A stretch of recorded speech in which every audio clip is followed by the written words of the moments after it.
Thank you for joining the Camp Springs Civic Association meeting for today, March 14th, 2024. Welcoming our president, Ms. Monique Taylor. Good evening, Camp Springs and friends. Welcome to tonight's meeting. First, I'd like to acknowledge and recognize all women as we celebrate Women's History Month. This month serves as a time to honor the achievements and contributions that women of all backgrounds have made throughout the history of the United States, both by remembering those who paved the way in the struggle for gender equity and by recognizing the history makers and barrier. Congratulations to all my fellow women. Can we please give them a round of applause? Thank you. I also want to recognize that in the month of March is Colorectal Cancer Awareness Month, which is a preventable cancer, but we have to get the screening to ensure that it gets caught in time. I need you to please see your doctors and get checked out. Everyone, people don't, I'll give you an update, a little update on Linda Lane. Ms. Parker, are you gonna give a little more in depth? I'm gonna give a little bit, or you gonna correct me? I will. You'll correct me? Okay. Remember the concept plan at Linda Lane? Our community opposed that 105 multifamily units in this concept plan. And there, everyone keeps telling us that we don't understand. We don't understand the process. But what we do understand is a process can turn into an actual plan. You know, it can be you can say concept, but a concept turns into something else. So with that being said, the meeting was February 26th. We went before the district council for the second time to voice our opposition for this concept plan. We believe we received some traction. The district council did not approve the site concept, praise the Lord. And it appears that they will put some stipulations on this concept plan. So she said I'm correcting that. So y'all gotta give a round of applause for that.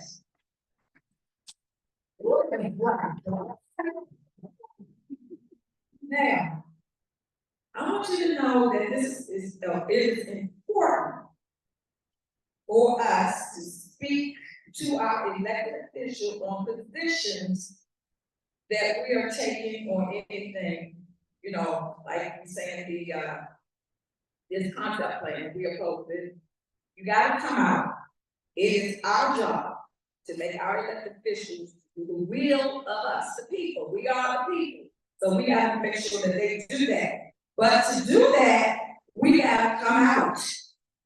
We can't talk amongst ourselves and complain about what they're not doing. It is our job. Now, Ms. Parker is going to give further discussion, but just like many of our students were very disappointed about what this single tax, the single tax bill of 2023. Well, people spoke. So today they had a hearing earlier today, and I'm not going to give the result. Ms. Parker will do that. But I'm telling you, we cannot complain and we don't voice our opinion to those who are making the decision. But again, we have to do the work. Meaning, it can be a long process. Things don't change expeditiously. We have to stick with it if we want to see it come to fruition.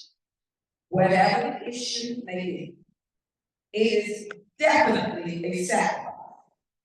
Get involved, get solved.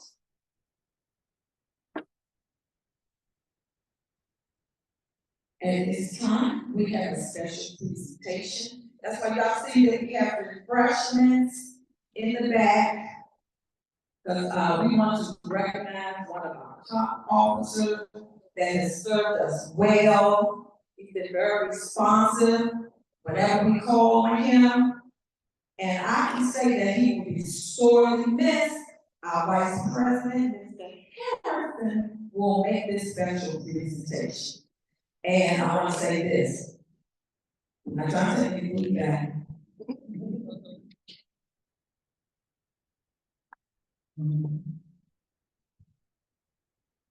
Hello, everyone. I want to give a presentation to Corporal Joseph Holman, presenting his plaque. He's been in the around the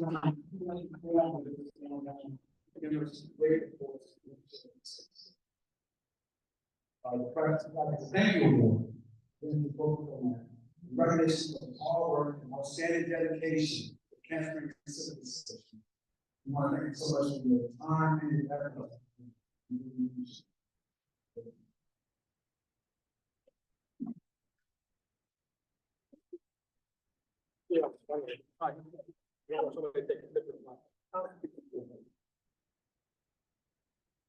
Takes all of us to come together. That's right.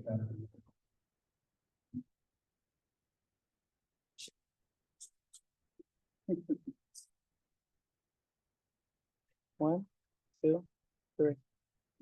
One more. One, two, three. Yep. You take one with us.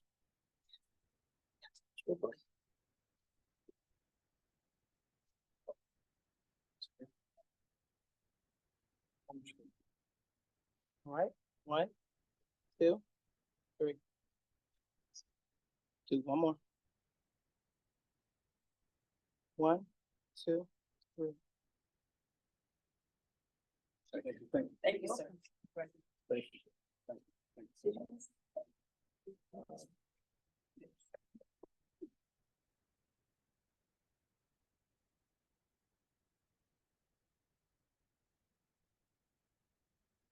Again, I want to thank you for this award. It's not needed. It's not why we do the job. Not why Corporal Miller does it. Not why I did it. I did it because I live in this community. It's all I ever wanted to do. And I came on late. I didn't become a police until 54. So I finally got to do what I wanted to do. I've lived in this community for over 50 years. I'm going to continue to live in this community. I live in Frank Sector, so I'm one of you guys, okay? May not have the uniform anymore, but I'm still going to be active in the community. So again, I appreciate all the work. I was telling Mr. Bailey earlier that you guys, this community was one of my most active communities. If I needed something, they reached out to me. They were active getting other people involved. I wish all my communities were that way, but unfortunately they're not. Not everybody wants to get involved. It's like you say, you can't complain if you don't get involved. So again, thank you. I'll see you guys later.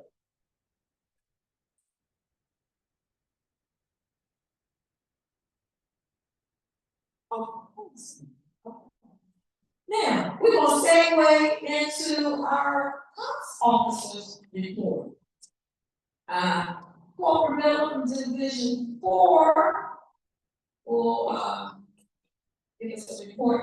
I don't think, are we getting on Division 5 tonight? Give you a little bit of information. I don't have a lot. I haven't been there. Okay. Give you what I got. Good evening, everyone. Good evening. Just to let you know, I tried to retire last year, and my wife told me I couldn't. Be here for a while. I don't have much either.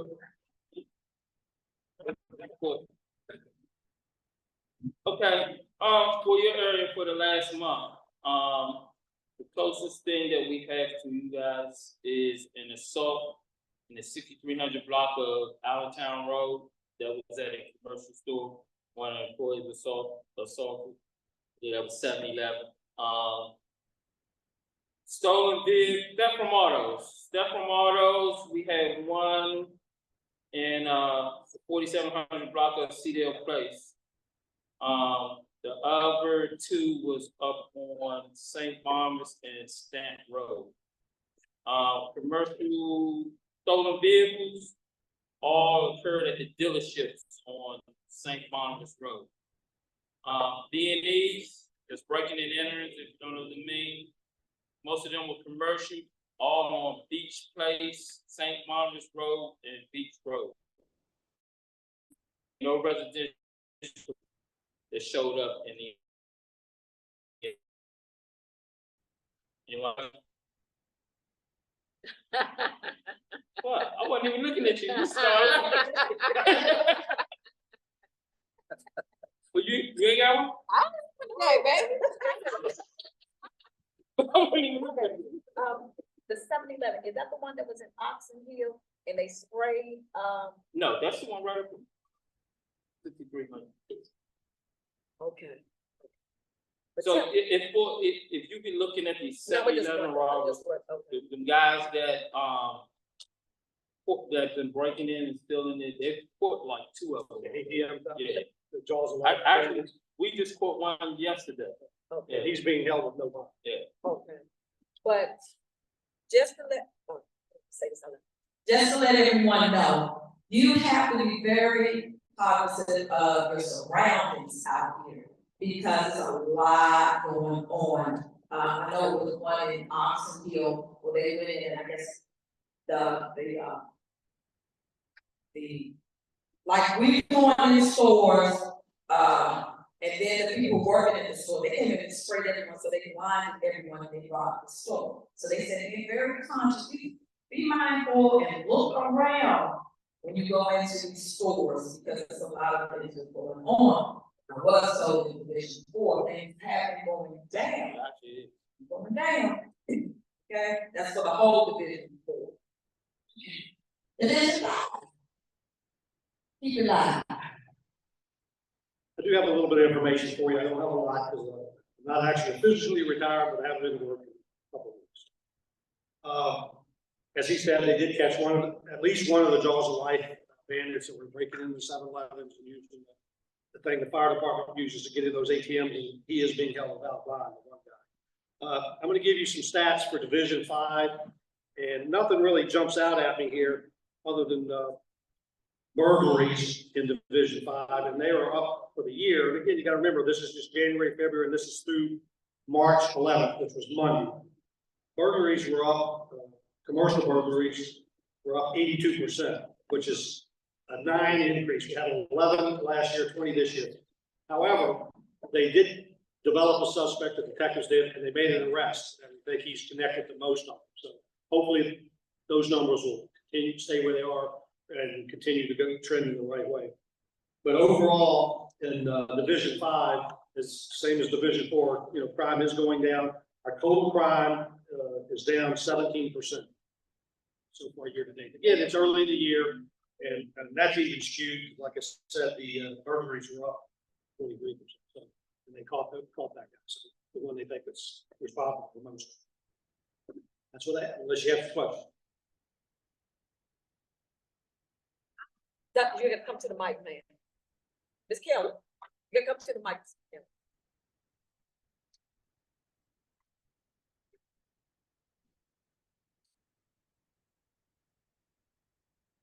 Good evening, all. I just wanted, if someone could address, I received something in the mail about free security cameras.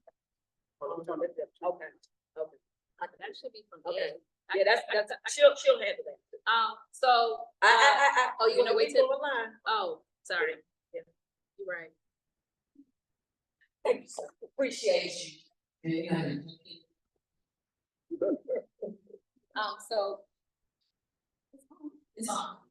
So this is a bill from about a security camera included in District 8, which is Concord Borough. He has a program called the J Active Program. We're gonna do that with Bird, bringing the leads from his house. And it provides District 8 residents with cameras, like 2 cameras per household. So you can reach out to his office and get more information on that. But that kind of covers our area. However, if you have cameras. Oh, yeah, if you already have cameras, you're eligible for the don't currently have a camera or, you know, whatever you can afford. Thank you. So, we're gonna start out with one of our special guests. We have the Honorable Tom Turner, who is the Executive Director of Office of Ethics and Accountability. Y'all please give him a round of applause. Thank you.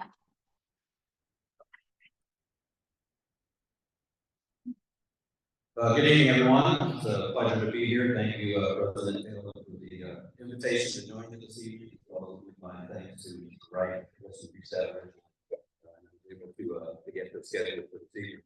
As indicated, my name is Todd Turner, I'm the Executive Director of the Office of Ethics and Accountability. So, other than those who are in county service, has anybody ever heard of that? Yeah. So when I first got on, we had a couple of vacancies in our office, so I wound up doing a job fair at the community college through the Office of Human Relations Management for the county. And I did exactly that. I did a kind of a back of the hand survey, asking everybody who came up to the table if they had ever heard of the office. I would say out of the 10 people surveyed, 8 would say what exactly you said. Yeah, we never heard of this office.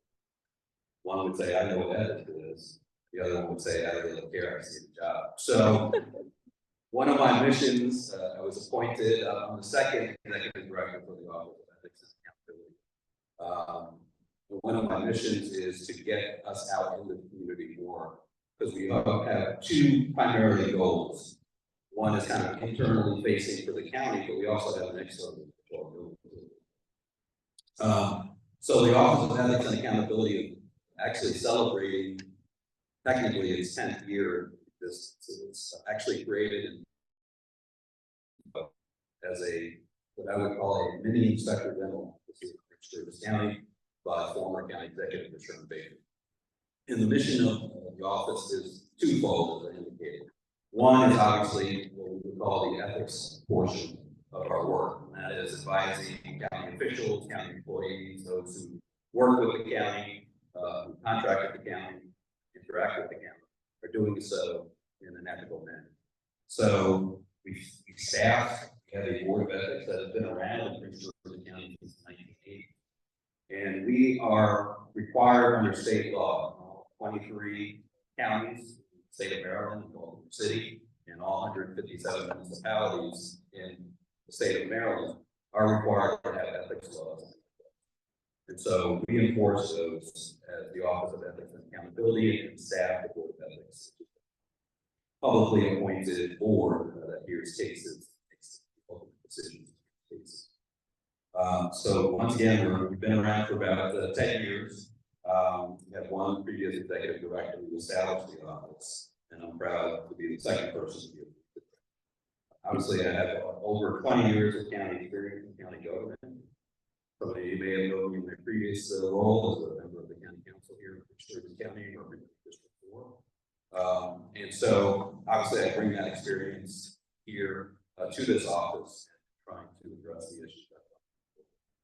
So I'll simply say I'll be brief. I know we have another speaker. I'm glad that Anthony Bennett is also here. We've developed a good relationships. He has similar responsibilities in the law enforcement area, and our offices have worked together over the course of the last year on some issues. I would simply say there are generally 9 things that we do on the ethics side to make sure that people are acting appropriately.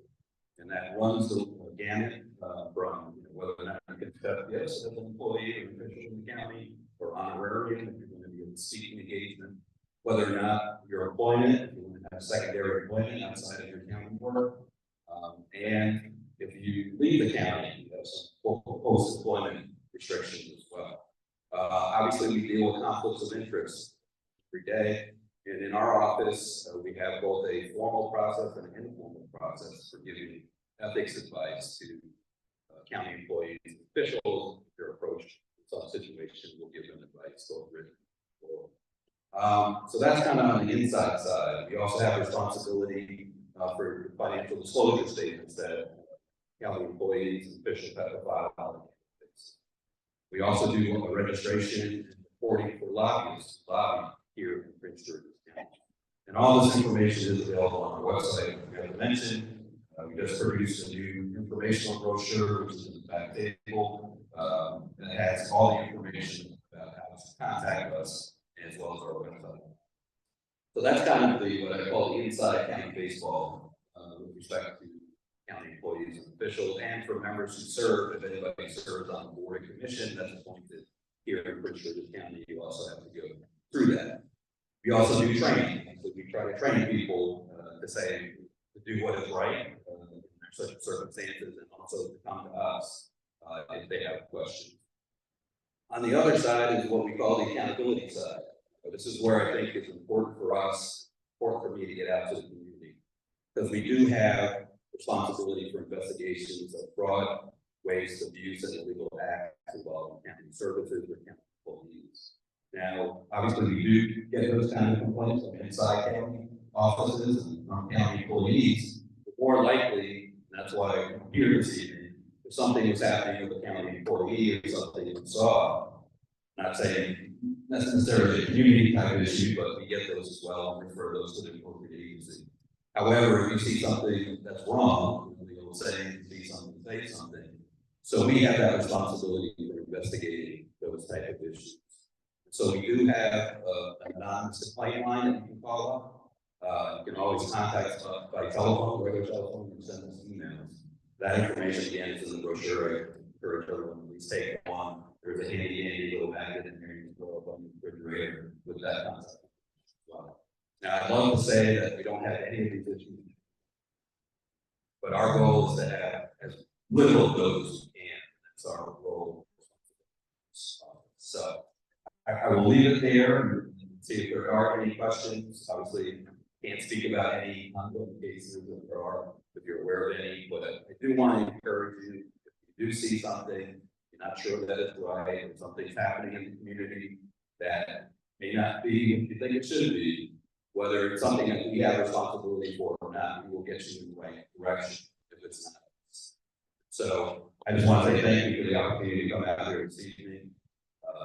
Myself and Mr. Bennett are trying to get out in the community more to make sure that you're aware of some of the services that are available to you. Appreciate it. So with that, I'll leave it there. If you have any questions. Any questions before I ask mine? Oh, right here. You have the mic? I don't. Why don't you just keep it in your hand?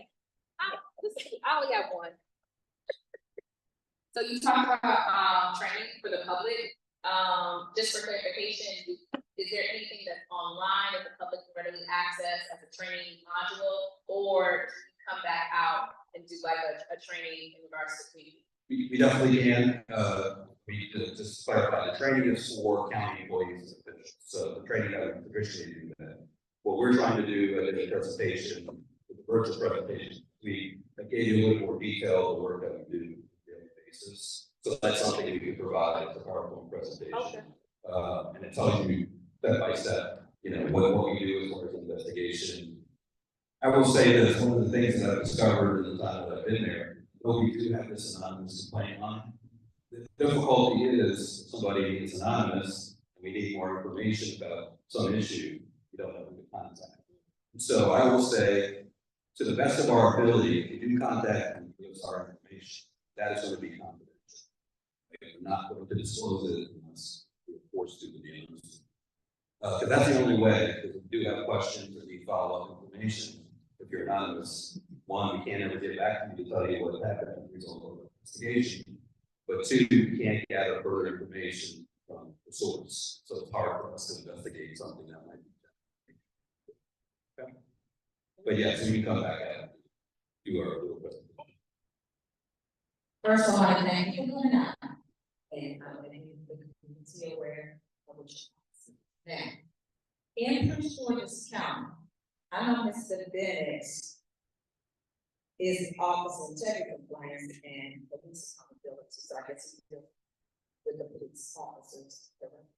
In Prince George's County, do we have an Office of Inspector General, or your office act as, and so with your role, do you do ongoing, not just investigation, but do you do audits, or do you?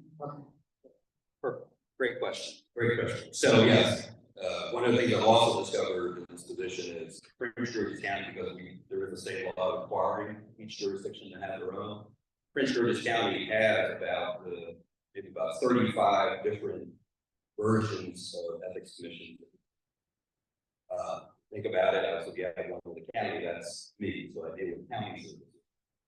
Each municipality, we got 27 of those supposed to have their own ethics bodies as well. But we don't have responsibility for municipal issues that come before us, so we go back to that municipality. In addition to that, at the county level, we now have created 2022 as part of the police reform effort was the inspector general for police related matters. So we do not handle law enforcement complaints. Mr. Bennett will talk about that. This time is up. With respect to, we also have several block counties, planning commission, Washington Sanitary Commission. They all each have their own offices. Just last year, the state created an office similar to ours in Georgia County Public Schools. So we're a small staff, but we have reach and we work with the other bodies. We need to as part of that. However, we don't do auditing per se. We have within the county council, there's a division called the Office of Audits Investigation. That's kind of a predecessor to our agency, but they are the auditing responsibility. What we will do is operation, meaning that if we get a complaint about something, county agency, and we see that they're not following the proper rules or they don't have the proper rules, we will do an operational review of that and give them recommendations both to the administration and to that particular. So we've done that, and those are generally available. You can go to our website and do our annual report that will give you information about the number of complaints we receive, what happens with those complaints. Obviously, for those where we find a violation, those are public, so those are posted on the website. If there's something is unsubstantiated, obviously that's still. So hopefully that. Yeah. Okay, with that, I think probably, I still would say it in emphasis. So with that being said, how many staff members do you have? And when you hire, what kind of background are you? So we have a staff of 6, which includes myself as executive director. We have 1 investigator, and then we have our legal counsel, we have administrative aid, and we have a compliance, 2 compliance positions. So we have a staff of 6. Obviously, we always like to have more, but we're in the budget process right now. And so, depending on the nature of the investigative position, generally can have somebody with a law enforcement background, investigative background, compliance analyst, supervisor. They both, well, supervisor's been there 7 years, so they're very senior staff. Legal counsel has been there for about 5 years. So, kind of was the newest guy in the block about 14 months ago, hired 2 new staff. So. Fortunately, we had vacancies when I got there. We were able to fill over last year, so which is good because free right now. So process. So we're fully staffed.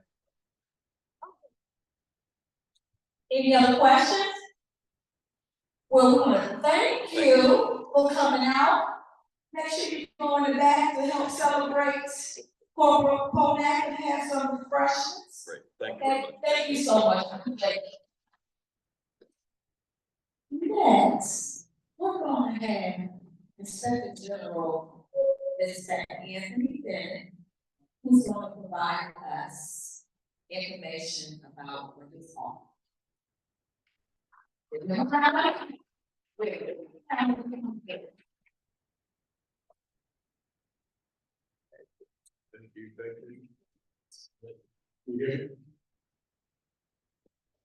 First, thank you, President Taylor, for this opportunity. Thank you, Candace Briggs, also for the opportunity of presenting before you. I laugh because Todd said that, he's an infant at 10 years. I'm still a newborn. I've been here for a year. My office has been in existence for roughly 2 years now. And we've actually gotten a lot done in that short time frame. So what I want to do is introduce myself, of course. I do have some team members. I actually want to acknowledge one of my board members just here, Mr. O'Neill. He's one of our PAB board members. So if you can just raise your hand, sir. Again, I say just like you giving us time to serve the community. So we also have Ms. Parker. She is yes, I'm pointing you out too. She's one of our youth board members. So if you can raise your hand too, there. I think it's important you guys see that these are the regular folks that are making these decisions for law enforcement here in the county. So like I said, my name is Anthony Bennett. I am the Inspector General and Director for the Office of Integrity, Compliance, and Police Accountability. I always say that's a lot of words. We just say OICPA for short. And today I'm just going to go over a few things about the office as a whole. I'm going to talk about the IG side, the Police Accountability side, the ACC side, and the AHB or the Hearing Board side. We are an office that's basically divided into 4 divisions. With the IG side, and Todd actually hit it on the head, I have jurisdiction over, with my IG hat, I wear 2 hats. I have jurisdiction over Prince George's County Police Department. That's it. I do waste, fraud, abuse, mismanagement, and misconduct investigations within the Prince George's County Police Department. I have full access to their processes, their policies, their programs, their systems. I have the ability to go in and look for myself, uninterrupted, to find out what's going on and point out issues and hopefully solve those issues. That said, with that particular hat, it's just, again, Prince George's County Police Department.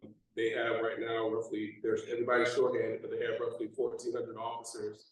And that includes every particular officer within the department, your commanders up into Chief Police Aziz. I have the ability to investigate him should a complaint come in on him as well.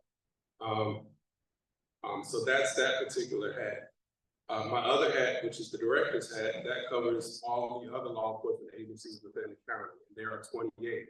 And that includes, and people don't realize, that also includes our state attorney's office, their investigators, their certified police officers. You can make a complaint against them should they do anything wrong. Our fire arson investigators, they're also certified police officers. And Prince George's County Community Police Department, we have jurisdiction over them as well. So each of the other pillars, the PAB, the ACC, and the AHB, those particular divisions deal directly with all of our police departments across the board. So we got here basically 2.5 years ago through the state level, HB 670, that was a bill that came out of the State House, which repealed your law enforcement bill of rights and basically forced the counties to create offices such as mine, which were the PAB, the ACCs, to make sure that we have a process that oversees the disciplinary processes of our law enforcement agencies. At the county level, the county created their laws with the CB 21, 20, and 22. And that was the formation of my office. It gave me the jurisdiction, it gave me the authority that I have to investigate the various departments. It gave us the authority to hear the disciplinary processes that come across through complaints. And it gave the authority to render decisions as far as the process goes. So with that said, our PAB is made up of 11 members. Again, they're civilians, just like you. They volunteer their time to serve on these boards. And their jurisdiction, again, covers all of our law enforcement agencies, but their process is they give recommendations to the various police departments to make their departments better. The goal is to make policing better. They have the ability to receive complaints, so if you have a complaint that comes in, you can make that complaint directly to the PAB. They'll log it and send it out for investigation. They also look for trends. So if there are issues, for example, that may be uses of force that are high in a certain area. So is that something where they need to contact that particular law enforcement agency? Is use of force is going on at a certain time or a certain shift or a certain unit that may be operating within a city. If that's said, they'll listen, chief, you have high uses of forces in this particular area. You may want to look at that shift. You may want to look at those officers. There may be an issue there. So the goal is, again, to make policing better across the board. They also work with our ACC, which I'll talk about in a minute. Once decisions are rendered, they look to see how many complaints have come in. They look to see how many decisions have been rendered. And again, they're looking for the trends, where our problem areas are. And they work with the various law enforcement agencies to address those problems so we can make policing better here within the county. The other division is the ACC, the Administrative Charging Committee. That's made up of five civilian members as well. They're the ones that actually render the discipline to police officers when a complaint comes in.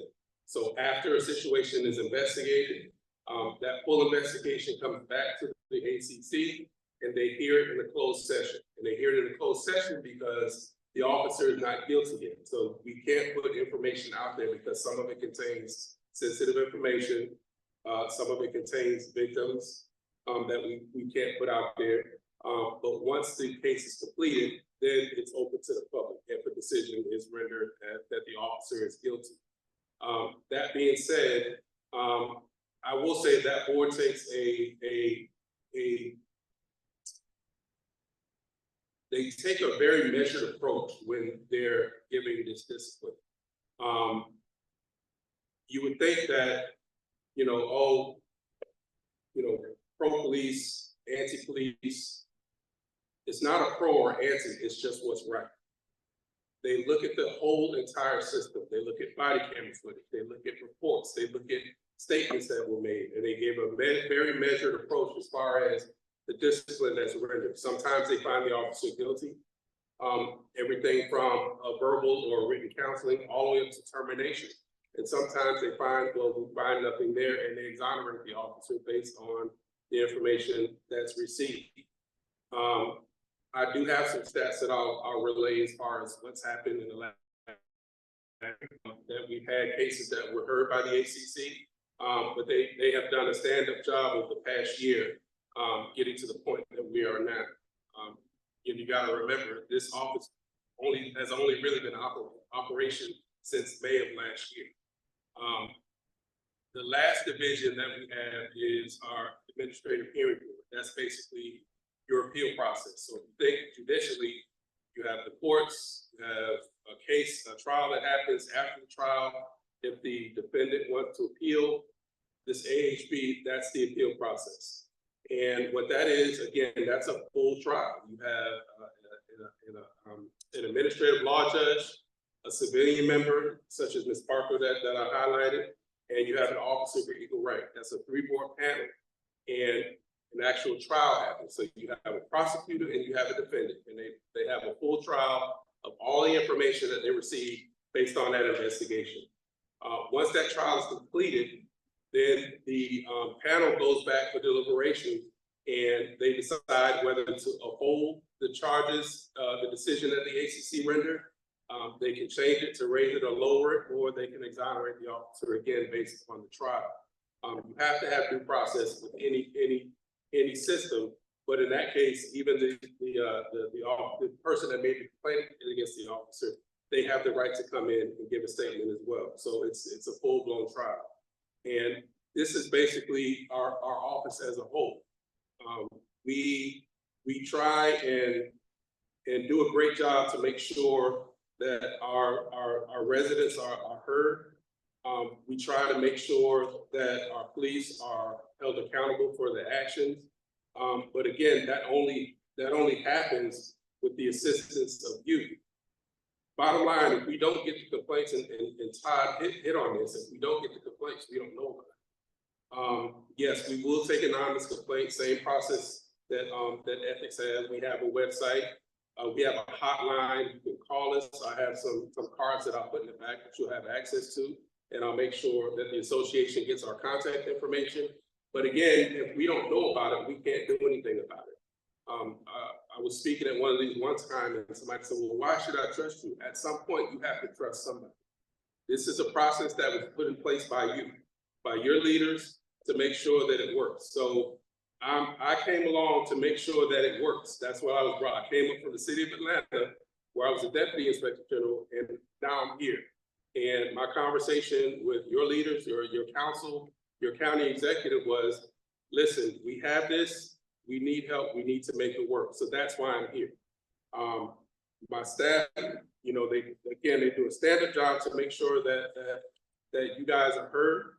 And it's important that we follow through on our processes. So I'm just going to run through some stats or whatever that we've done over the last year. Again, we've really been operating since May. The PAB has received roughly 104 complaints. And it's such a large county, there should be more. So venues like this, speaking engagements like this is my chance to say, hey, listen, we're here. This is how you contact us if you're having problems with the police.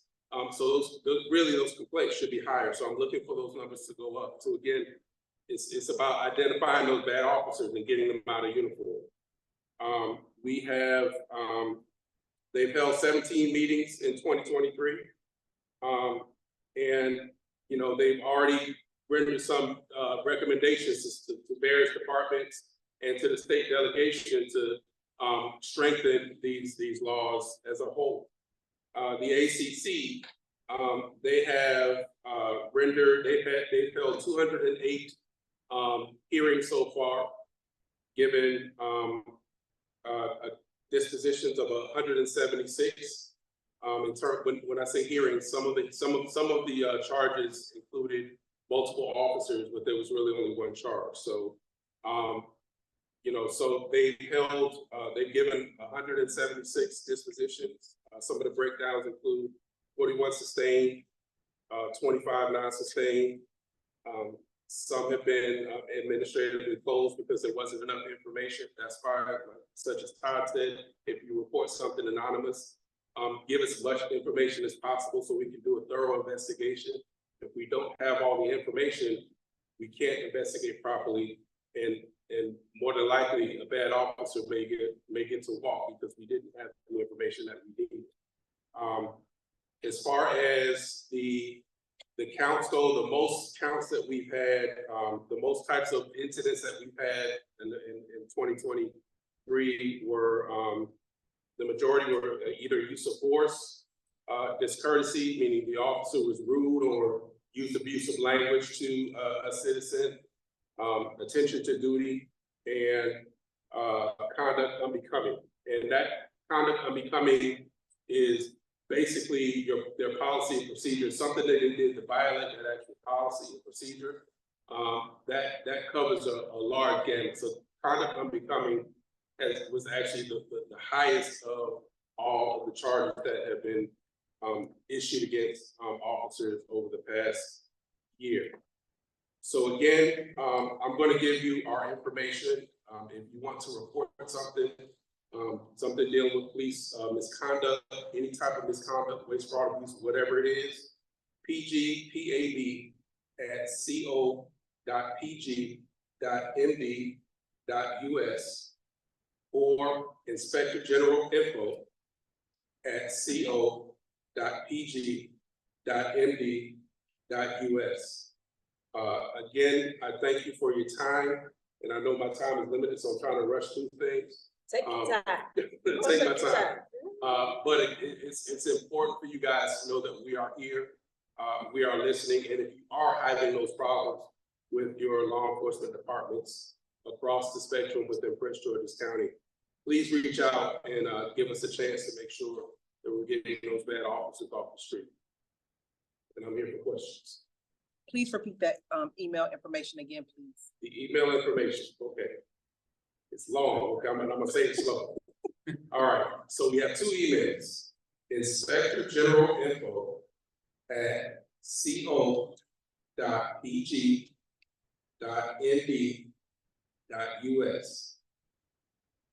And the second one is pgpab at co.pg.nd.us.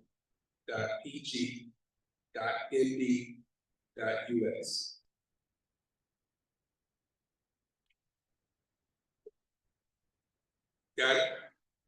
All right, so I'm here for any questions that you may have. And again, like Todd, our stuff is confidential, so I can't talk about open cases. But if there is information or things that you know about, I'm asking you to report it, because that's why we'll be. Anyone have any questions before I start? Anyone online have any questions besides? Wait. Oh, we got one back here. I feel, hold on. I feel slighted. I have. Somebody can get you and I'ma come. Go back there first. The light, Back that there. lady, then I have a question. Back there first. And you go.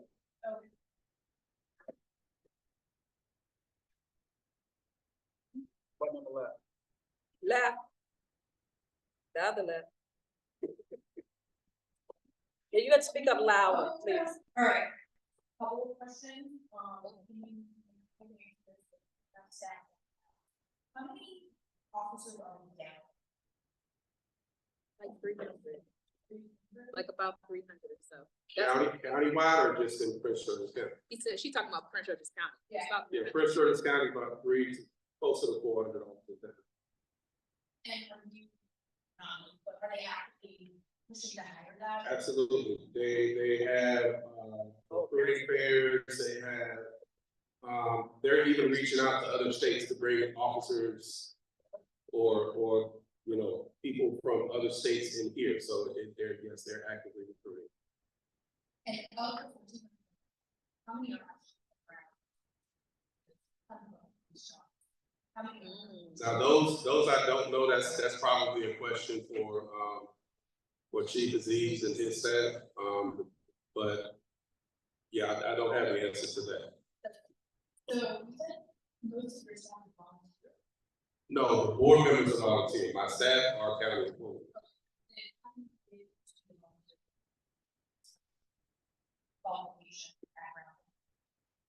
Yeah, so just like with any other board, you have to go through the process. Typically, when it's time for right now the board is full, but you know, they only serve a certain term. Once that term is up, they'll advertise for that position. It's that process that you have to go through. Oh, right here. Right here. No, right here. Right here.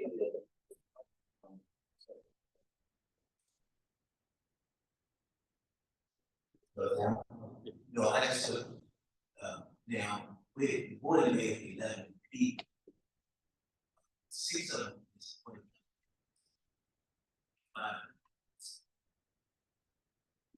That's it's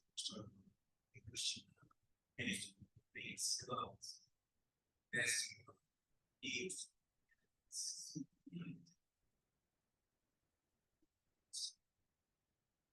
Yeah, even though they're appointed by either the county council or the county executive, that advertisement does go out there. So you have the ability to submit your name and to go through the process. So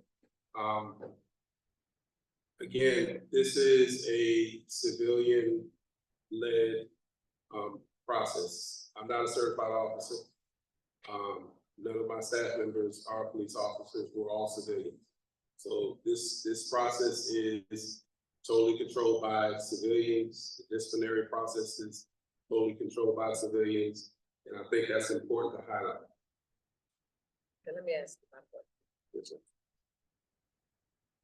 First, Mr. Bennett, we should still go back and why you qualified for this position. And second, please explain about ambulance. Thank you. All right, so let's start. I don't like to brag on myself. I had my wife in the audience, so she was part of the amen choir back then. I saw her go,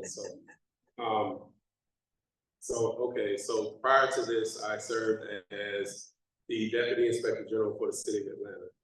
And same wastewater abuse, misconduct, investigations for all city employees, all elected and appointed officials, all boards, all vendors that do business with the City of Atlanta, their watershed department, which is a large department that supplies water to that northern Georgia region, and also the Hartsfield-Jackson Airport. Before that, I ran the investigations unit for Palm Beach County Office of Inspector General. In that role, similar to this, it was a countywide reach, but we also did OIG investigations for over not only just county officials, same thing, employees, officials, etc., but also 43 municipalities as well. So unlike, Todd said, each municipality has to have their own ethics board. Down in Palm Beach County, the county IG had jurisdiction over everybody. So again, heavy lift. And then before that, I was the chief of investigations for the Palm Beach County Commission on Ethics. So similar to Todd's agency here, we had the ability to make sure that all of our officials, employees, et cetera, in Palm Beach County were abiding by the code of ethics that was in place.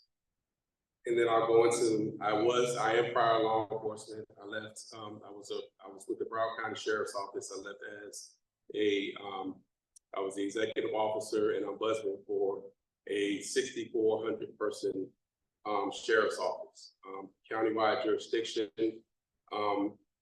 worked in multiple areas within BSO.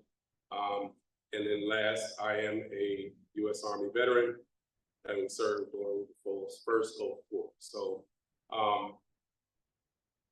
I love this stuff. All right, so I'm just being honest. I'm a certified inspector general, certified inspector general investigator. I have a graduate degree, of course, and but I eat and sleep this stuff. That's why this is really important to me. So I'm committed to making this work, and think together we'll be able to do it together. Second question was. So I have to say it on the mic because the people have to hear it. That's the line.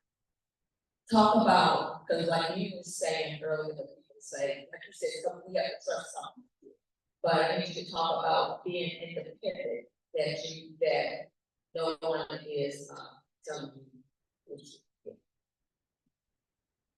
All right, so with offices like ours, and I'm looping in Todd and also audits, because they have the autonomy to do audits for the various departments within the county. Independence is important, right? So we all have to report to somebody, but there is a level of independence that comes with it. So my reporting structure, I report to the Deputy Chief Administrative Officer for Public Safety, but they don't direct what I do. I have the autonomy to look at what I need to. I don't report to any of the police chiefs, to PGPD or the sheriff or anybody, or the state attorney's office. I don't report to the council. I don't report to the county executive. So that said, I have the autonomy to do the things that I need to do to make sure these investigations are done correctly.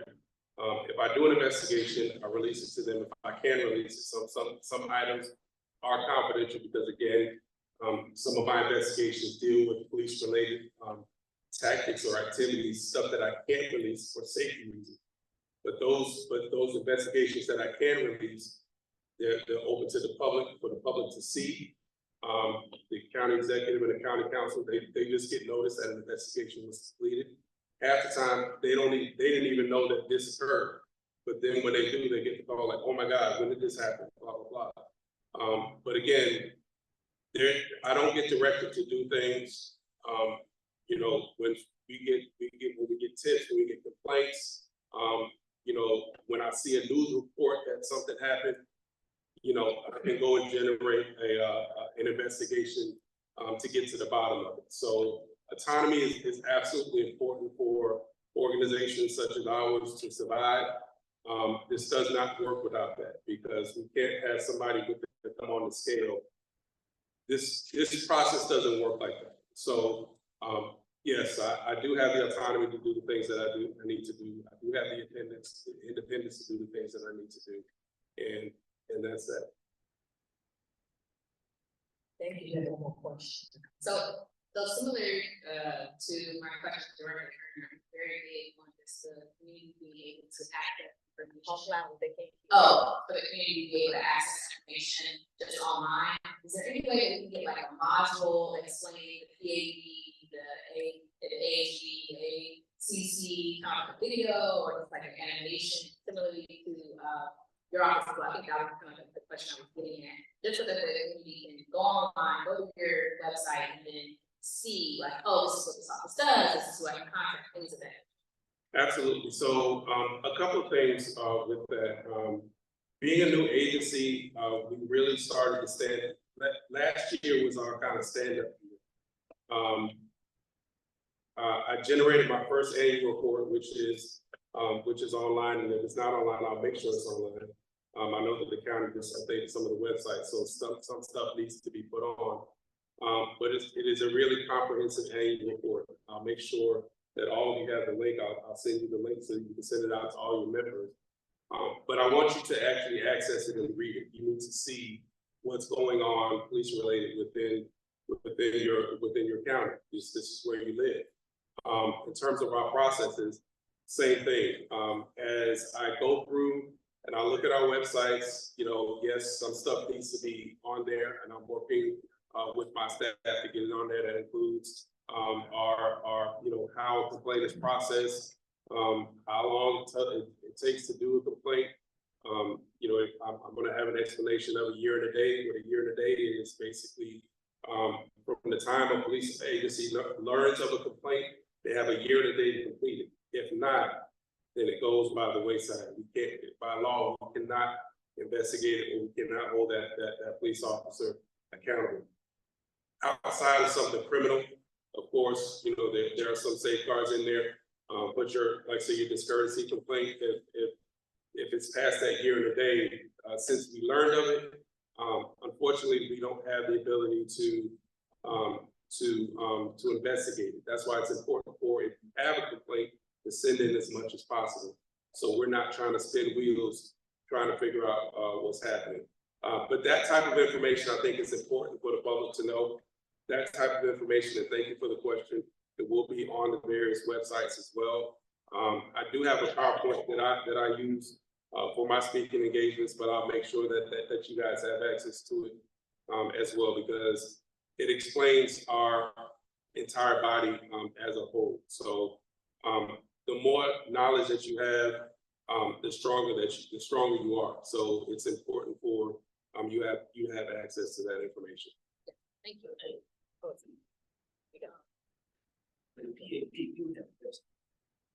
We have a website. Yes, so the question was, does the PAB have a website? Yes. Each of our agencies has a website. The PAB has a website, the ACC has a website, and the YCCA has a website. Basically, they all link to each other. So if you click on the PAB, you can find the ACC. Click on the ACC, you can find the IG's office. So we're all linked together. But again, it was important for each of us to have our own platform, because we each deal with different things, even though they all work together.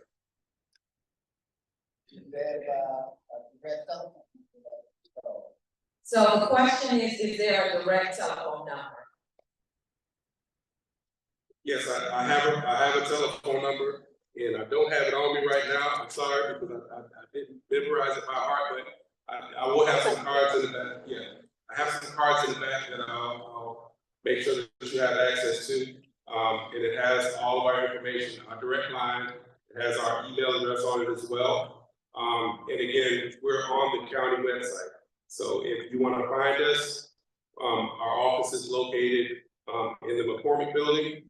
And we're also located, we have two separate sites. We're also located on Mason. So all of our addresses, our information are on the website. You have easy access to. Thank you, Inspector General Bennett. Can y'all please take over?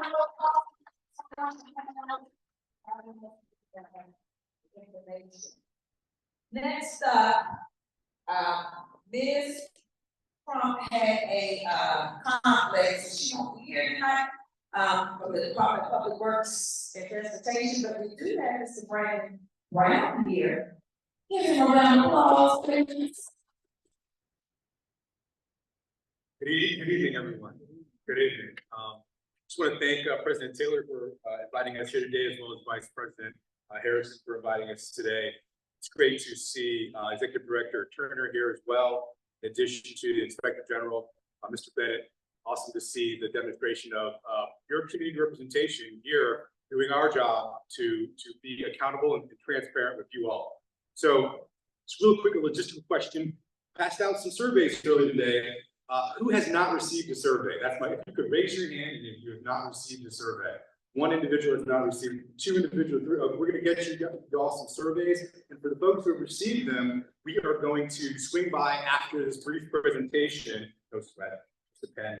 And we're going to pick those up from you guys, okay? And I'm sure some of the questions in the survey, thank you so much, sir. I believe some of the questions in the survey may give you a hint as to why we're here tonight. Absolutely. So what I want to do is jump into our presentation. Everyone should have a copy of that. You know, it's a little warm in here. We've had some really great presentations from some superior offices in the county. So I don't want to hold everyone, but I do want to make sure that we communicate the appropriate message, okay? So what we're here tonight to talk about is the Transit Vision Plan and the Prince George's County Transit Transformation Initiative. Okay, so briefly, we're going to talk, I'm just going to introduce myself and Christian Bacon as well. We're going to talk about, give you an overview of the transit transformation. We're going to talk about the transit vision plan overview, talk about our outreach engagement efforts, and also open the floor for questions, okay? So I'm here myself, Brandon Brown. I'm a relatively new senior planner with the Department of Public Works and Transportation, Office of Transportation here with the county. I have several years experience in transportation planning, and I was really excited for the opportunity to come to Prince George's County and do good work, and to agree, it's a relative homecoming for me. I have with me this evening Christian Bacon, who is our Transportation Demand Management Specialist with the Office of Transportation as well. Hello, Christian. Hey, everyone. Excellent. And you guys will recognize there's a lot of really cool, fun stuff in the back that we brought to share with you all. Feel free to grab any of that good stuff to take with you, okay? It has our website information on it, so we'd encourage you to pop that into your browser and see what we're all about. Ms. Bacon's going to give a brief, high-level overview of our Transportation Demand Management Program a little later, but I'm going to move forward. I did want to just demonstrate our current senior leadership. Many of you may be familiar with Mr. Johnson, Mrs. Olivenier, Ms. Hackett, and Mr. DuPonte. Their senior leadership helped driving the Transit Transformation Initiative in Prince George's County. So, moving along, what is the Transit Transformation Initiative? Well, one of the things that we're doing is working really closely with the community, as well as some really interesting and intricate, complex data providers in the private sector to really look at the bus, okay? With that, I'll ask this question. How many folks in this room have ever ridden Prince George's County the bus? Excellent, wonderful, wonderful. And that's why we're here. And we're also here for folks who haven't had the opportunity to ride the bus. We want to make that system better for you as well. So what I'm holding in my hand right now, which I don't have multiple copies of, it's approaching its final draft into the spring, is what we put together in respect to the serious levels of analysis in our transit system. Okay, that's the transit system, the bus system that Prince George's County provides its residents. And we basically developed a transit service optimization plan where we're looking at how to optimize our service for county residents in addition to evaluating our existing conditions. And that's all taking place in a loop process. We're inputting data from the community. We're working on models and transportation demand models with our consulting team. We're investigating and pursuing funding and resources to transition our transit fleet to zero emissions. We also want to obviously maintain our bus storage and maintenance facilities and provide the infrastructure of the future that can sustain a zero emissions fleet for our residents in the community. I want to talk about our values here. This was a part of the establishment of what's driving us to do this? Well, three buzzwords that may sound relatively familiar, and we're happy to discuss more, is our goal as providing this public service is to be innovative in the way that we deliver sustainable and equitable transportation. Those are the core values that our focus is driving. Those values then trickle down to what we're looking at as our pillars of transit transformation. Those mean equitable transportation, safe transportation, reliable transportation, user-friendly transit, and a community-centric perspective. Now, looking at our transit vision plan, in the planning world, many of you may be aware, we perform a lot of studies, evaluate a lot of data, and look at pretty much existing conditions is where we start. So moving on with the presentation, here's a snapshot of the transit service that's provided in PG County, where the bus actually has 25 routes compared to WMATA's Metrobus 53 routes. We operate a paratransit service called Call Bus, and as y'all know, the MARC, Amtrak, and Metro Rail service Prince George's County. We're developing a micro-transit zone, which is going to be really interesting. And of course, the Purple Line is anticipated coming through Prince George's County as well. Now, transitioning, looking at what these existing conditions determine in terms of some earlier surveys and how folks utilize transportation in the region, the majority of folks drive alone. Okay, and our goal within the Office of Transportation, various programs that we collaborate with regional partners and state partners, is to drive that number down. Our goal is to take people from driving independently to certain destinations and get them on a bus or have them do a ride share, so that they're taking another vehicle off the road. Every person who usually drives alone, who chooses to share a ride or take the bus, is putting that less carbon into our atmosphere. All right, there's some controversy over what that means. I think we all have an appreciation for the fact that we want less carbon and pollutants in our atmosphere, in our environment. Prince George's County is taking the lead on that. So we're working with our transportation planning partners to evaluate and promote the various alternative modes of transportation to achieve that goal. I'm continuing. We want to share what some of the goals and objectives of the transit vision plan are. So I already mentioned that we're assessing what transit means to those who live, work, and play and travel within the county. We understand what that means. Part of the survey, why we have it today, is gathering that information. We want to understand how the system could work for current and future travelers. Population is going to continue to increase. Congestion is going to continue to increase. What does that mean in the future? How can we use certain models to determine what the demand will be so that we can meet that demand as a county? We obviously want to bring new users to the system. We've got a program called Kids Ride for Free. So all kids in the county can ride the bus for free. So that's an incentive to attract more users to the system, especially those who need them. We can all agree that the impact of COVID changed the landscape for transit, bus operations, and so forth. A lot of folks who normally be doing the 9-to-5 thing, getting into the office downtown Washington or getting through Prince George's County, they're working from home now, you know. So they're not our peak period in terms of getting folks to and from certain locations to get to their work. That our vision, our perspective on who our clients are has changed. And our goal is to meet the needs of the users and to identify who within our community needs our services the most. Okay, is it the folks who need to get to a service employment opportunity at 5 a.m. that typically wouldn't be able to get there? Is it someone who works late towards midnight or late in the evening and needs transit to get home? We want to understand those needs and accommodate those needs. And also, obviously, we as I mentioned, we work simultaneously with WMATA. So this is a regional game plan. Prince George is huge. And part of our goals towards equity is how do we accommodate users in both the urban core hubs where they're highly densely populated, and also our residents who live out in the more residential, suburban, and even rural environments.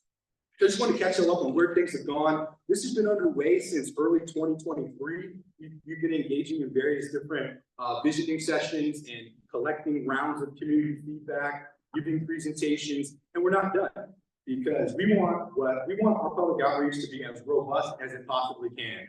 And that means we're reaching out to as many people as we could possibly get out there to talk to, and we're asking our community members and residents their particular questions and interests about the service, where we can incorporate that data into what will be our final plan. Now, that's still coming down the line, and in spring, we've got a lot more community outreach to do, similar to an event like this. We're popping up at different metro stations, sharing information. So again, our goal is to bring in as robust public involvement in our process as possible, because our service is for the community, it's for the residents and visitors of this community, and our goal is to serve the people.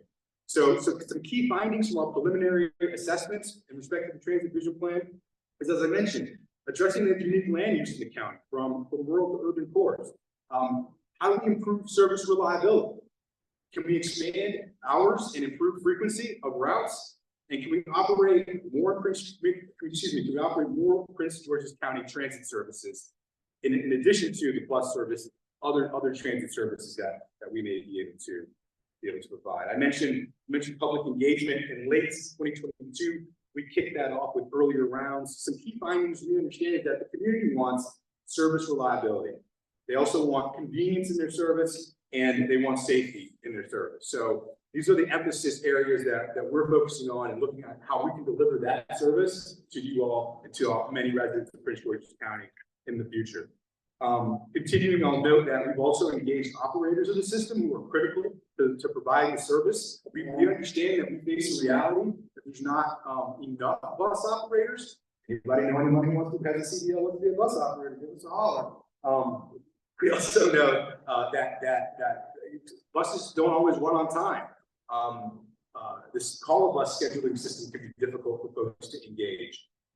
Street conditions and congestion can change when users decide to ride, knowing that during rush hour the bus may not make it on time, and thus you may not make it on time to your job. These are comments that have been derived from our community engagement, and we're listening.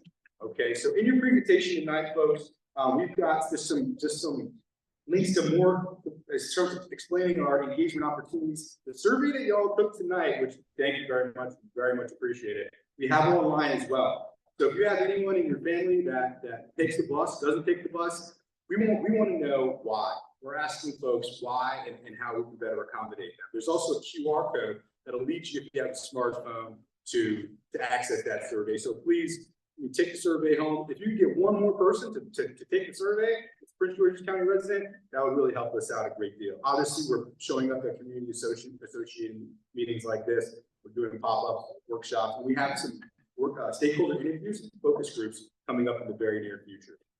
Finally, I just note that our most recent engagement schedule, which is in need of an update, is demonstrated on the last page of the slide. We have a new calendar coming out very soon with a series of subsequent dates popping out in different areas throughout Prince George's County, and so we'll keep you updated on that. I just want to say thank you. Before I get into any questions, we're tag teaming tonight with our Ride Smart program. So I know Christian has a few words, if you'll bear with us momentarily, to share with you about that program. Christian?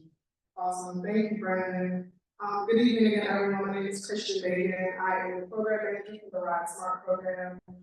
Primarily, our goal is to reduce single occupancy vehicles in Prince George's County due to the implications that has on our environment. But to make that a little bit more applicable, the air that your sister breathes in on the way to a dialysis appointment is directly correlated with the amount of single occupancy vehicles.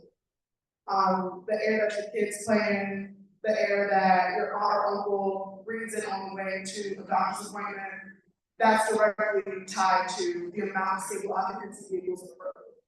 And so the federal government recognizes that as a problem as well. And so the Ride Smart program incentivizes people to explore other options. What are those other options? Vanpooling, carpooling. I know a lot of folks take the bus. If you're looking for an opportunity to change up your commute and also be paid to do so, the Ride Smart program is the place for you. You can follow us on LinkedIn at Ride Smart Community Solutions. We have a website as well, ridesmartsolutions.com. And if you want a personal email directly to my work phone email, you can meet me at the table in the back, and I'd love to set you up. Also, we can talk about how to make your commute a little bit better for the environment. And also, if you don't want to sit in traffic for an hour every day, I can find solutions to that as well. So thank you all so much. I feel like I've got a lot of people committed to environmental friendliness. I see a lot of folks take the bus. So again, I'm Christian Bacon. If you have any more questions, I'm not saying that. Thank you, Christian, thank you very much. And we're both gonna take your applause right now. Excellent. All right. Thank you. And questions? We're happy to answer any questions. Hopefully I have the right answers.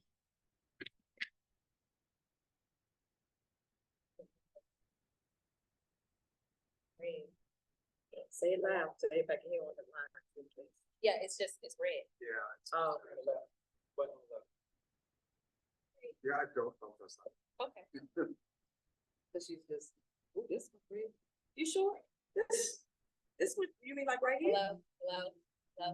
Green. No, you stay. I'll show you that. I didn't get my exercise with that. I have a couple of questions.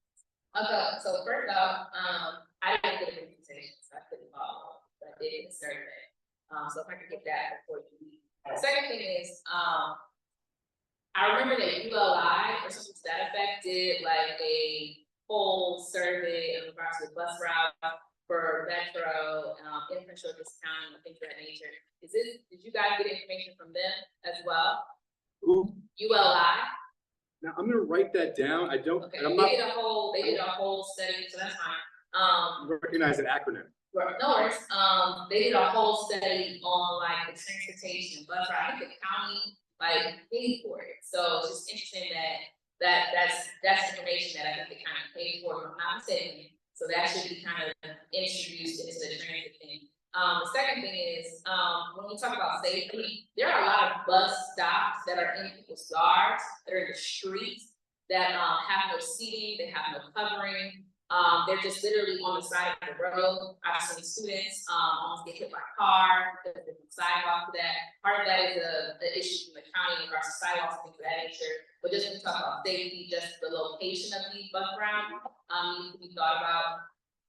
Additionally, in relation to CDL licenses, I could definitely partner with the Department of Corrections in regard to reentry citizens and providing them a training program where they can come out and get services and get jobs within this particular program, particularly as that the county does have a program of hiring reentry citizens specifically for county agencies.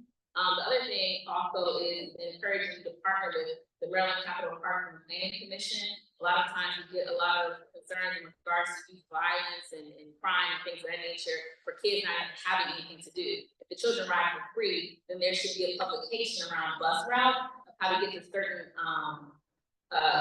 activities throughout the county in relation to the things that they want to do, things they need to do, and just things of that nature. And then also just understanding the integration of all these different services like Amada and things of that nature and how they do play into the bus route. Yeah, that's the most of it. Awesome. Thank you very much. Great recommendation. Were you able to take the survey? I did, I gave it to you. Any of those comments were included in that? I included them right there as I was speaking. Okay, y'all gonna have to come up front now because we only have one mic right now. Oh, we got a second. Okay. Oh. Thank you. You're welcome. Awesome. I really like that recommendation about Maryland National Parks and Planning and what routes to take you to destination. Wonderful comment. Thank you. Absolutely. There's a question in the back. Good afternoon. Good evening. My question is, Chris, Allentown Road is tore up in a lot of the streets. Does that come under the Department of Transportation, your office? What do you do with, how do we find out how long a street is gonna be in disrepair? And do you compensate people for, you talking about driving to work and tearing up SUVs and, whatever they drive? How do we know how long Allentown Road will be down and now I can go over Avenue and every other street I try to go through is tearing up the car? What is the county going about that to address that? And what kind of repairs take some? Excellent. Great question. Great question. Now, I have to be ethical. Oh, he's here. And note that Our division within the Office of Transportation is exclusively transit focused, but I will make an effort in answering that question objectively, okay? So I do have a background in road design and engineering, so I do know what that requires. And there's a lot of implications that come with road improvements, primarily financial implications. So for everyone's knowledge, all localities generally will have a capital improvement program. The capital improvement program is a list of projects that's publicly available on the county's website that lists all major and minor road improvements in the county. And it also generally will have a timeline established with that. So from construction start to finish. So if any, number one, from my understanding, contacting 311 and leaving a comment is a great way to get it in the system and in the loop. Gets it within the rotation to be addressed.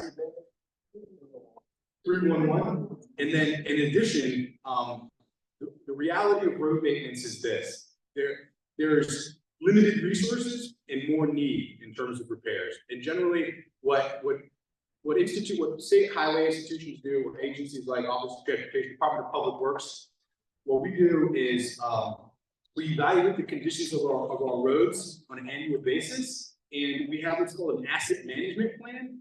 So we build out into future years when we anticipate the need in terms of the end of the useful life of the facility. So technically we'd say, we know that this road was paved 5 years ago. Based on the materials it was made out of, it's got X number of years more remaining in its useful life. But then as it gets closer to the end of its useful life, it gets put into the rotation in the capital improvement plan to be addressed in terms of going through the various different hundreds of miles of roads throughout the county that have to be repaved and maintained. Hope that answers the question. For that question, she's talking about WSSC, for the things, those all messed up, real bad.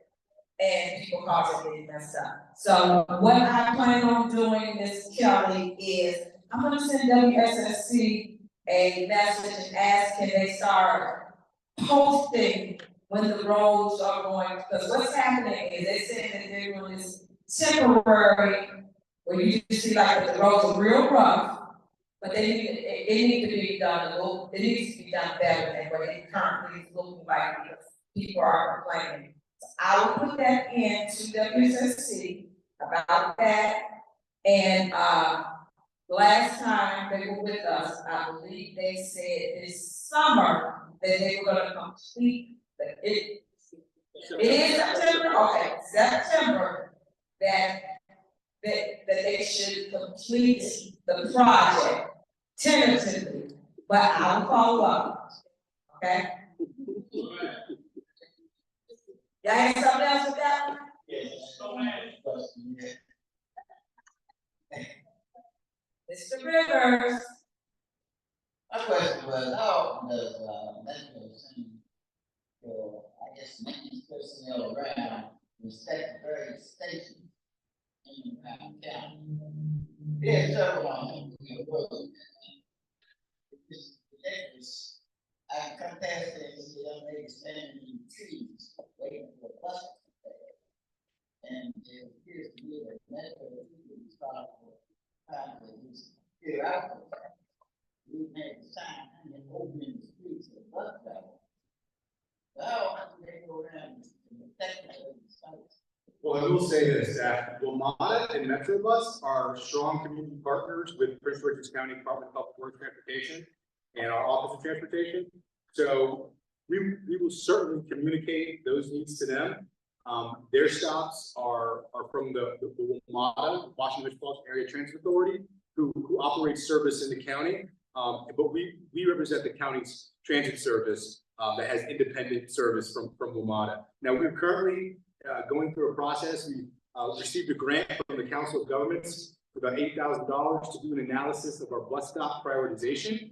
So we're currently going through a methodology and a process of evaluating a process for us to target bus stops for improvements. So I hope that's helpful. The county's taking action on our bus stops, and we'll do our due diligence in communicating the concerns to WMATA as well. Thank you. Any remaining questions? Yes, ma'am. Someone had something? Go ahead. Is there any discussion? I need you to speak up louder. They can't hear you online. Speak up louder. I talk really loud, but I'm scared to yell tonight.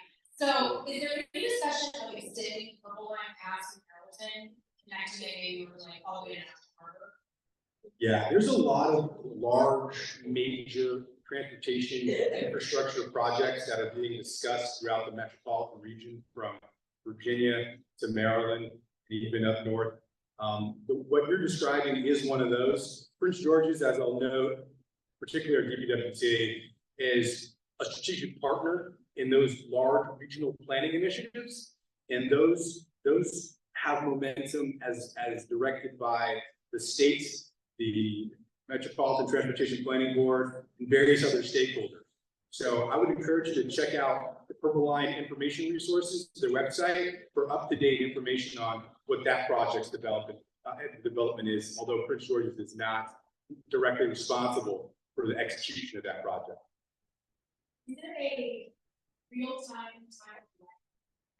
Yes, ma'am. Thank you for saying that. I would have been remiss not to mention that. PGC Connect, okay? PGC Connect is our real-time app. I pull it up right now, but you probably couldn't see it. Please write that down. It's comparable to the other services, except you don't get WMATA on there. It's exclusive to the bus. So PGC Connect is your real-time application to see where the bus is, to schedule a route, and to navigate using the bus system. Okay. Thank you for that question. Okay, we got one. Where you? We have one over here. Right here. You should know who it is. We're gonna just we need 3 mics. One for Ms. Parker. I guess a question / suggestion. A lot of the issues around the public transportation in Prince George's County connects to the development in Prince George's County, the increase of sprawl, the lack of following the 35 plan, and things of that nature. So are you guys having like in-depth communication with the Park and Planning Department, the planning board, and the county council in regards to planning these routes, but also understanding the development that increasingly pushes people out to have to take single cars to all these different states? That's a great question. That's a great question. And yes, we do coordinate and collaborate with the Parks and Planning Commission. I will say honestly that a part of one of my personal charges in coming on board the county is to strengthen that relationship. A lot of times institutions are really big with a lot of staff, and they don't often communicate effectively with one another. And then also sometimes organizations operate in a manner that can resemble a silo, right? So they operate in their own space. And so our job as planners is to break down those silos and to generate those conversations. Since I've been on board, I've probably had multiple random interactions with park and planning staff from attending their events and wanting to get a better sense as a transportation planner what the impacts of development are and how we can respond to them. So that comment is very, very logical and reasonable, and we're certainly taking that back home, most definitely. Continue to engage and collaborate with all the various different local agencies throughout the county as a part of the process, and indeed their contributions will be highly relevant to the transportation plan. That's the last question. Last question. That was it. No, ma'am. I gotta cut it off. I got more people to speak. Okay. Sorry about that. You can talk to. We'll be right over there. Next table. Right over there. Thank Excellent. you. Thank you I so much. apologize, but We gotta stay on, track because, 9 o'clock, we gotta be gone. Okay, those who completed their survey, could you please raise your hand so they can come by and pick them up? Keep your hands up, please. Thank you so much. Ms. Parker, we're gonna have a legislative, update. And after that, we're gonna have Ms. Prince, and then we're gonna have Ms. Chase. Thank you. I know we have to be out here by 9 o'clock, so I'm gonna be as quick as possible. I'm gonna cover some brief updates from the school board. I'm gonna cover some brief updates from NGA, Maryland General Assembly. Then I'm gonna go to some brief updates from the county council. If you have any questions, I want to hear so to answer them as well. That being said, the blows from They have the Harvard Doctorate in Education Leadership Program as partnered with CSCA to leverage AI. They're going to be looking for ways to explore more efficient and effective technology within leadership. They're giving them 18 educational professionals to connect. Another part was Apple recognized our creative arts program. The official statement was the Department of Creative and Performing Arts is pleased to announce that it has been recognized as an Apple Distinguished Schools for 2023 through 2026, their program. It is called the innovative program called Project Creativity. This program currently resides in community schools. Additionally, there is a new initiative called the Prince George's County Safe Passage Project. This is a pilot program which will last 2 months, and it is in close collaboration with community stakeholders.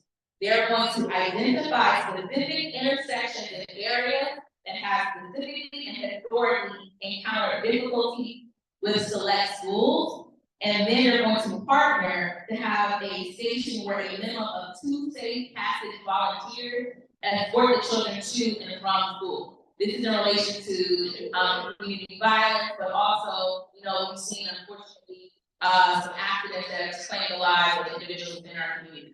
In those intersections. Finally, sliding into this, and then I'll go into the MGA. There was a bus audit of PGCPS, and what that bus audit did was look at our transit through the Prince George's County public school system and how effective and innovative that it was.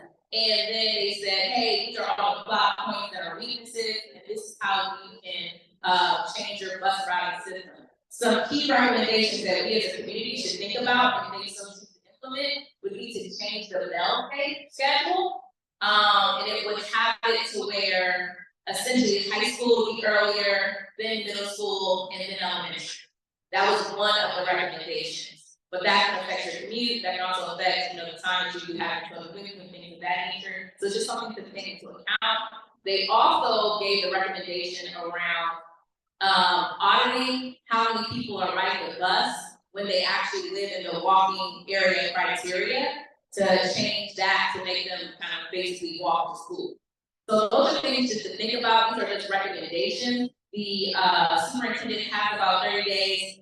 That was about maybe 2 days ago to come up with how we would like to move forward to the school board. There is a meeting within the next week or so. I think on the 21st. In regards to school board, you can actually go down to Upper Marlboro, or you can watch online live streaming to see what your school board is making decisions about. This also applies into the Maryland General Assembly. Recently, the Maryland General Assembly, we have what is called a Prince George's County delegation. They come up with specific bills for Prince George's County, and kind of some process. But if they come up with a bill for specific for Prince George's County, if it passes out of the delegation, more than likely it will pass the Maryland General Assembly because Prince George's County said, hey, this is the bill that we want. 2 bills that passed out of the Maryland General Assembly was PG 406 and PG 407. These bills were presented through the county executive's office. You might have heard a lot about it in the media. They were presented through the county executive's office. They were voted out of the Prince George's County delegation. And what they do is they remove a tax that was a funding source for PGCPS and allow it to go back to, for lack of a better term, like a general fund. The county executive has said that she will use those funds to pay for our Prince George's County's portion of the blueprint for education. The school board and superintendent have come out against those bills and have said any removing of funds from PGCPS will have a detrimental effect on their ability to be able to render aid or do things for the students of PGCPS. I'm just giving you both sides of the perspective. I'm not taking a position, just saying what everybody's saying. Okay. So that's what the school system said. That's what the county executive said. But those are passed out of PG County. We also have another couple of bills that kind of came out of Prince George's County. One that came up as well that is actually passed on the state level was the Maryland Juvenile Crime Prevention Bill. It's been in the news a lot. It did pass. There are some diversionary programs within it, but there are also some quote-unquote harsher measures for, young adults that commit crimes. I encourage you to look at that bill. One of the things that came out in regards to the advocates that were against this bill was simply that, look, everyone's talking about a hammer, but nobody's talking about a hand to help these kids before these things even happen. And so that's kind of a big thing that everyone was talking about. Not necessarily not holding children accountable, I know that's kind of the big thing, no one's saying not to hold them accountable. What we're saying is to prevent crime and prevent the trauma that comes from crime. What has happened to, to provide programs for children, therapy, community service, things of that nature. So that bill has passed, I encourage you to look at it. And then finally going to, those are kind of the big bills that people were talking about in regards to county. But also moving forward, the county council, this is what our president brought up, the senior tax credit. So the initial senior tax bill had some sort of issues around it, so they had to kind of revise the senior tax bill. So this passed out of committee. It still has to pass the council as a whole. And what this is this will revise the current elderly property tax credit to make it applicable, exclusive of and separate and distinct from the homestead and Maryland homeowners property tax credit. Because like some of the seniors weren't allowed to, I guess, participate in this particular program because of the Maryland Homestead Act. Also, what passed out of committee would be revised the time that county employees are eligible to receive parental leave. So this is the County Employee Parental Leave Act. And then mandatory lactation rooms. This will require lactation rooms in certain county buildings or for real property. And so those are a couple of the things that came out of committee. They still have to pass as a whole. And so that was my brief, shortened time. I think I'll be coming back to give you guys a full legislative wrap up at the end of the NGA, Maryland General Assembly. We're about 26 days out of finding out. Finding out is the day that they sign all the bills for Maryland into law. So once that's done, I'll come back and give you another legislative wrap up, as well as tell you what's going on with the county council before their summer break, and give you some more updates of the school system before their summer break as well. Please be mindful that we do have a spring break coming up at the end of March, like March 22nd to that effect. And just be mindful of that in regards to looking around for kids and things of that nature. If you want more information on state packaging and how you can be a partner, definitely hit me up. If anyone have any questions, I'm trying to move back. You did good. They're going to ask questions after this. Okay. Okay. Thank you so much for that update. Now, before the prayer, I need Mr. Harry to park and plan. You all know we've been trying to get our parks up the car. So he's here, he's gonna make a presentation. And also I hope for our, Mr. Henry, I want you to get. We have a park on the east side that our boys and girls club, where they do their practice. And we've been trying to get lights over there. So I'm putting that on your radar. Because, as I said, some of these things take a long time to get done, so I hope you can help us with that. So after Mr. Herring, Mr. Prince, you can come give us a reading from the outreach, and then we're gonna have a lady chambers. Okay, thank you. Good evening. Thank you, Ms. Sarah. Thank you, Mr. Harris. Thank you, Camp Springs Civic Association, for having me out this evening. My name is John Herring. I'm the park planner for the southern area of Prince George's County, Maryland, with the Maryland National Capital Park Planning Commission. I've been with the commission since 2000, serving as originally a project manager of civil engineering and engineering section. And I've been the park planner for the southern area since 2002. The southern area is everything south of Central Avenue, so it's a very large geographical. I'm pleased to be with you all this evening. I'm sorry it's taken so long to get to you. But I promise you, we're doing great things. I remember when I first started in the southern area in 2002, we used to get beat up pretty good at the civic association meetings because there was nothing on the southern side of this town. People were tired of going to sports and learning complex and other facilities in the central and northern areas of the county. So now we have a lot of wonderful facilities in the southern end. We still want to continue to give you all more. This evening, I just had a brief update on a park known as Woodbury Forest Park, which is located at 6115 Summer Hill Road in the Woodbury Forest community. It's a walk-to park, but it has a very antiquated playground. So we recently installed a sign at the entrance to the park and had a QR code on the sign for you all to just take a survey on a couple of playground concepts. We appreciate the feedback we received from the community. In fact, the project manager, one of our landscape architects, told me to extend thank you to the group because you all selected the most expensive playground of the two. So you're very smart at what you do. So thank you all for that. We're in the process now of securing a contractor for that work, which we hope to have nailed down by this April.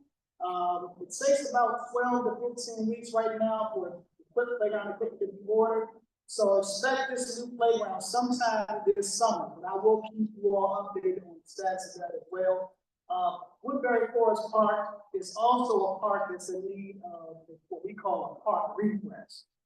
We have some nice features there now, but they need some updating.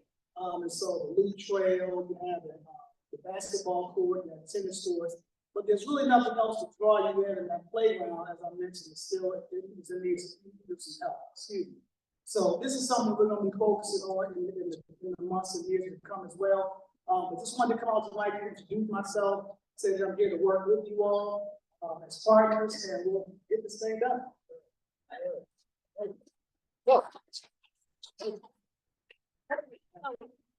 I am elated that this has been a long time coming. I appreciate you. Thank you so much.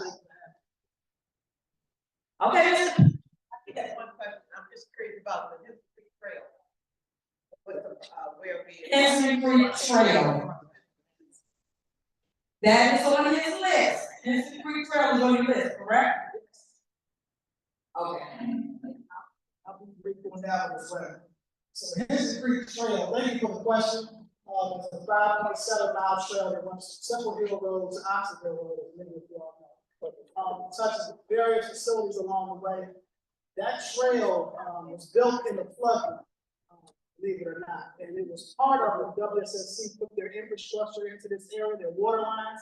So we said, well, the trees are already clear, we might as well take advantage of that and add a trail to it. Wonderful notion to do that. However, Mother Nature wreaks havoc on that trail, as you know, in terms of erosion along the edges of that trail. So we're doing whatever we can to fix it as these storms hit. So we actually have projects planned to replace segments of that trail as we speak. So that is a constant thing. So I appreciate you asking. Thank you.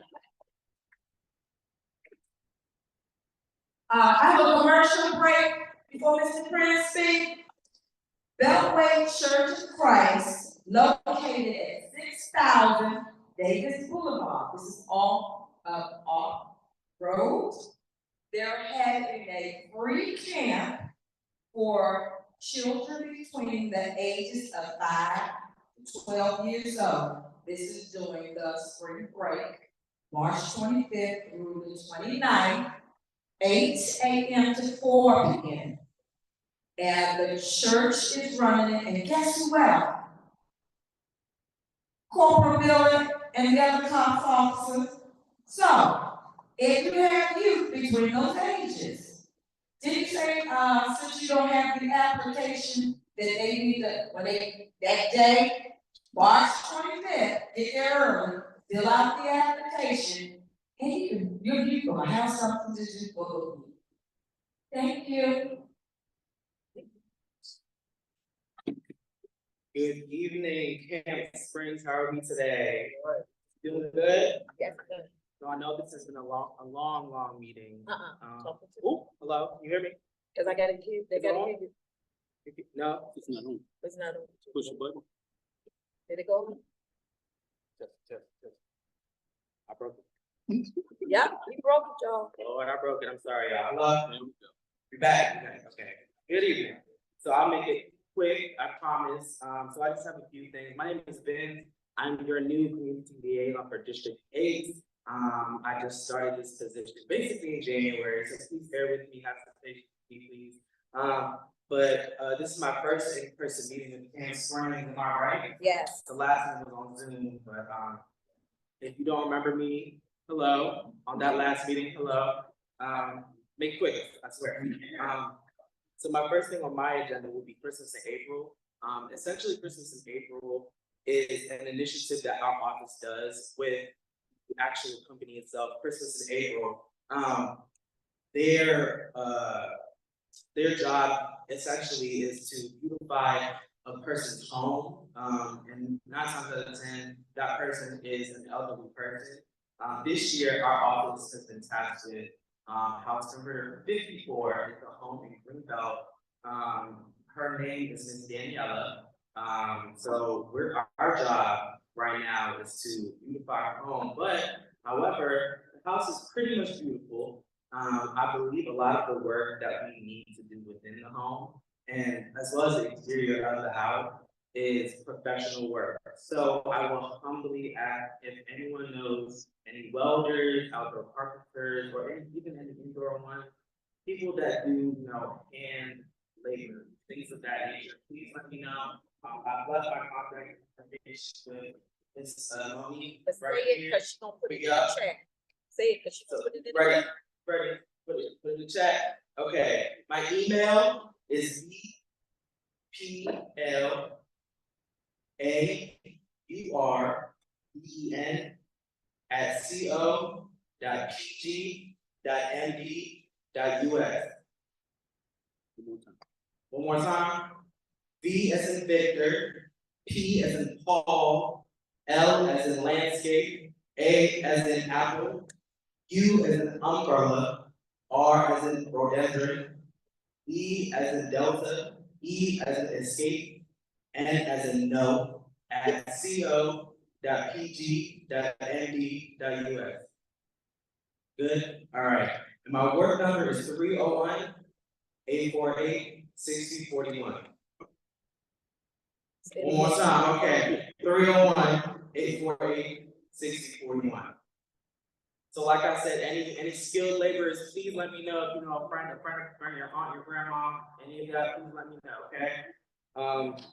My next thing is WMATA. I know DPWT was here, speaking on a few things. So as far as WMATA goes, they are discontinuing or considering to discontinue training and bus line.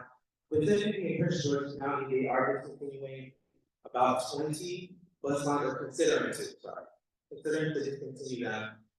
They've had virtual meetings as well as a few in-person meetings, trying to discuss, or people advocating for those bus lines and why they're important. So, sorry. If you'd like to voice your concerns some more, please let me know. I'll give you my contact information, and I can forward those specific issues to that company. Okay. And also, I'm not sure if there's any more bags at the registration table left, but I did leave a few reusable bags back there if anyone wanted some. I apologize if you didn't get any. I believe there's one left back there. But any questions on WMATA by chance? Okay. And then, so one thing that we have planning coming up, on March 20th, we have a DPI/DPW town hall with Councilwoman Anita Fisher. We are doing actually a tour of that event on April 3rd, as well as April 17th.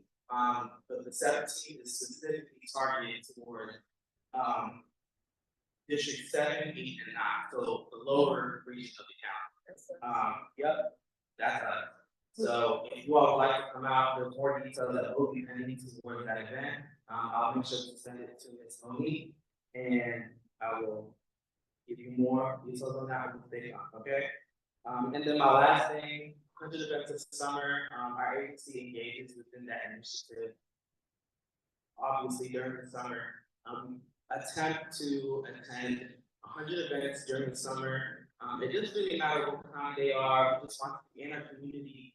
Our job is essentially, to make sure that we all know our stakeholders, we know our residents, we know how to serve you all, but also to have fun with you all.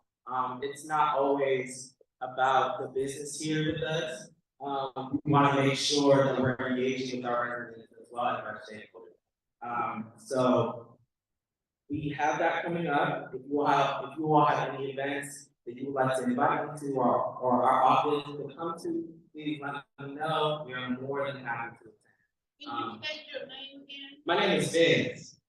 The Office of Community Situations, yes. My name is Vince Gordon. Okay, we're getting this signal that they're about to turn the lights off.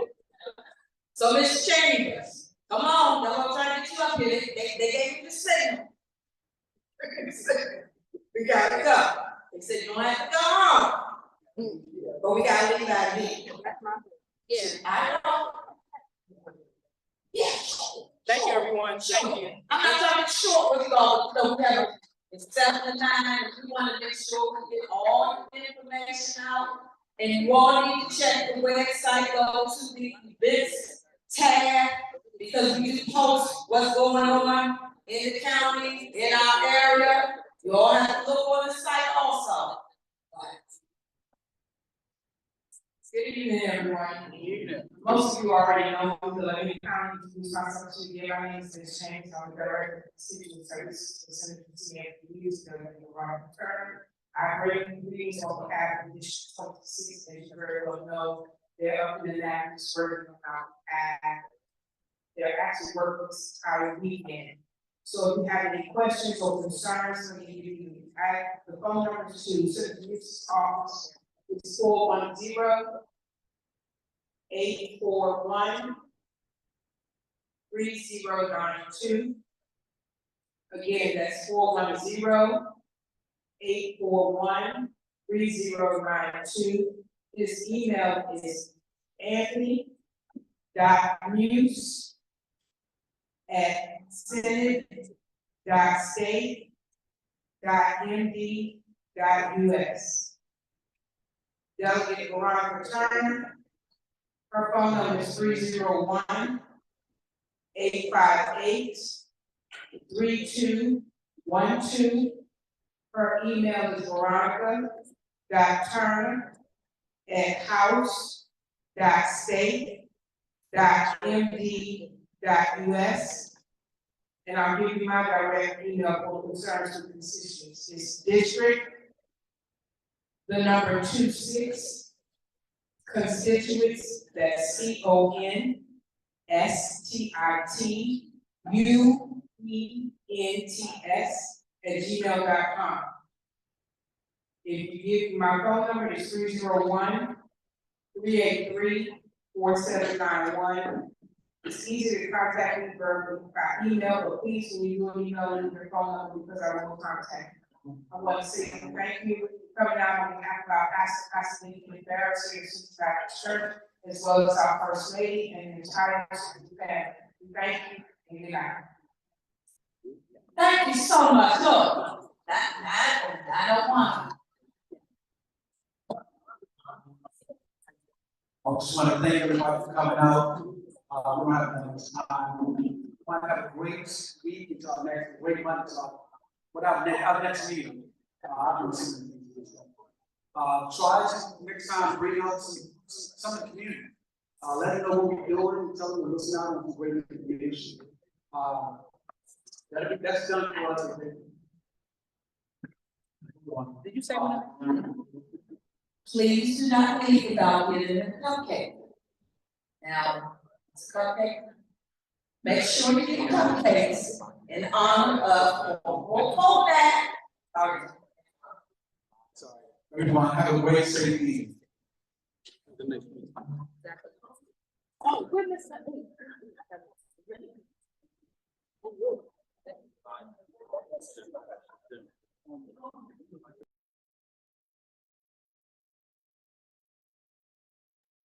Thank you for joining us for our Camp Springs Civic Association hybrid meeting here at the Central Baptist Church of Camp Springs. Our next meeting will be Thursday, May 9th, 2024. Thank you and have a great day.